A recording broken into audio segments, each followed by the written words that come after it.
আমি একটু জানতেই চাই, অনেক তারকাকে আমরা দেখেছি তারা জানাচ্ছেন যে অনেক ফোন কল এসছে, হুমকি মানে পেতে হয়েছে তাদেরকে। সো এরকম কি তোমার সাথে ঘটেছে কিনা? না, আমার মনে হয় কি আপু, আমি নির্ভয়ে লিখতে পেরেছি, কারণ আমার মনে হয় যে আমি তো এখনো থাকে না, আমি জানি না, হয়তো আমার কাছে এখনো কল আসেনি, আমি এখনো পর্যন্ত কল পাইনি, বাট আমাকে আমার সিনিয়র বা আমার ফ্যামিলি মেম্বাররা যারা আমার ভালো চায় তারা বলেছিল যে এটা তুমি মানে একটু সেফলি দাও, বা এভাবে ডিরেক্ট লিখছো, যদি কোনো দেখা গেল যদি কোনো ভুল ইনফরমেশন থাকে তখন কি করবো। আমি বললাম যে যদি ভুল থাকে তাহলে আমি আসলে মানে আমি তো আসলে আমার নিজের মন গড়া করে লিখিনি, আমি তো সেটা নিউজ দেখে বা কয়েকটা ভিডিও বা কয়েকটা যেগুলো একদম দেখলাম যে অথেন্টিক, ওখান থেকে দেখে আমি লিখছি। সো যদি আমার যদি কোনো ভুল হয়, আমার আসলে কারোর কাছে মাফ চাইতে বা সরি বলতে আমার কোনো সমস্যা নেই। আমি এসে বলবো যে আমি সরি, আমি ভুল করেছি, উইথ ডিউ রেসপেক্ট, আমি অভিনেত্রী নিয়ে কথা বলেছি এরকমের, সো আমি ভুল করেছি, এটা বলতে আমার সমস্যা ছিল না বা নেই।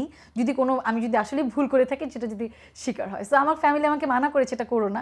আম্মু দেখা যাচ্ছে আমার লেখা আমার সব কিছু শেয়ার দিচ্ছে, আবার আমাকে ফোন করে বলছে তুমি এটা করতেছো কেন, টেনশন করছে। আমি বলছি আম্মু আসলে সত্য কথা, মানে ওই টাইমটাতে আপু চুপ করে থাকার মতো মানে অবস্থায় কেউই ছিলাম না, হয়তোবা আমি সশরীরে যে কিছু করতে পারিনি, বাট আমার মনে হচ্ছে এটা একটা আমার হাতিয়ার।